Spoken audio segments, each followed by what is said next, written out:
السلام علیکم ناظرین، آج سائنس نے بہت تیزی سے ترقی کی ہے، مگر اس سب کے باوجود بھی پھر بھی بہت سی چیزوں کو ہم حسرت بھری نگاہوں سے دیکھتے ہیں، جن میں ایک مارس بھی ہے۔ انسان مارس پہ انسانی بستی بسانے کے سوانح سپنے تو دیکھ رہا ہے، مگر وہاں زندگی کا آگے بڑھنا کس قدر مشکل ہے، اس کے لیے ناسا نے حال ہی میں ایک فہرست جاری کی، جو کہ آج کے اس ویڈیو میں ہم آپ کو بتائیں گے۔ تو ویڈیو کا باقاعدہ آغاز کرنے سے پہلے آپ سے ایک ریکویسٹ بھی ہے کہ اگر آپ نے ابھی تک ہمارے اس یوٹیوب چینل کو سبسکرائب نہیں کیا تو اس کو سبسکرائب کر کے ساتھ موجودہ بیل آئیکن کو بھی پریس کریں، تاکہ ہمارے نئے آنے والے ایسی دلچسپ اور معلوماتی ویڈیوز آپ تک بآسانی پہنچ سکیں۔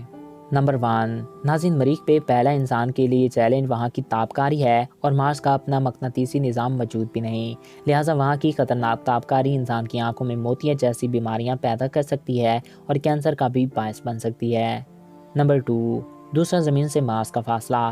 زمین سے مارس کا فاصلہ تقریباً 1414 ملین میل ہے، جس کی وجہ سے انسان کو مارس تک پہنچنے کے لیے کئی مہینے لگ سکتے ہیں، جو کہ کافی مشکل سفر ہوگا، اور یہ سفر سب سے بڑا چیلنج ہے۔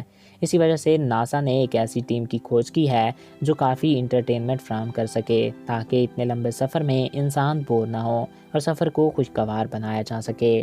نمبر 3، تیسرا، مریخ پہ کش و ثقل کی بھی کمی ہے، جس کی وجہ سے وہاں پہ انسان کا قد 120 فٹ تک بھی ہو سکتا ہے، اور جس کی وجہ سے انسان کا وزن بھی زمین کے مقابلے میں کافی کم ہوگا۔ نمبر 4، چوتھا ہے مارس کا موسم۔ مارس کا موسم انسانوں اور پودوں دونوں کے لیے ایک بہت بڑا چیلنج ہے۔ وہاں پہ طوفان بھی زمین کے مقابلے میں کافی زیادہ آتے ہیں۔ گرمیوں میں مریخ کا درجہ حرارت 30 ڈگری اور سردیوں میں یہی درجہ حرارت گھٹ کر -640 تک چلا جاتا ہے، جہاں جانے کے بعد انسان کی کلفی جم جائے۔ نمبر 5 ہے، پانچواں ہے آکسیجن۔ آکسیجن کے بنا لائف پاسبل نہیں، اور مارس پہ یہ آکسیجن تو بالکل موجود ہی نہیں۔ مارس کی فضا میں تقریباً 5% آکسیجن اور 95% کاربن ڈائی آکسائڈ موجود ہے، جس کی وجہ سے وہاں لائف کو آگے بڑھنے میں کافی مشکل ہو سکتی ہے، اور انسان کچھ ہی گھنٹوں میں مر جائے گا۔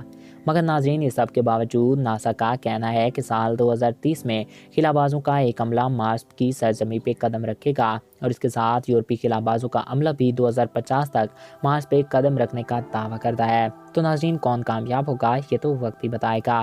میں امید کرتا ہوں آپ کو ہمارا یہ ویڈیو پسند آیا ہوگا اور آپ کی معلومات میں اضافہ ہوا ہوگا۔ اگر آپ کو ہمارا یہ ویڈیو پسند آیا اور آپ کی معلومات میں اضافہ ہوا ہے تو ہمارے اس یوٹیوب چینل کو سبسکرائب کریں اور ساتھ موجودہ بیل آئیکن کو بھی پریس کریں۔ Thanks for watching. اللہ حافظ۔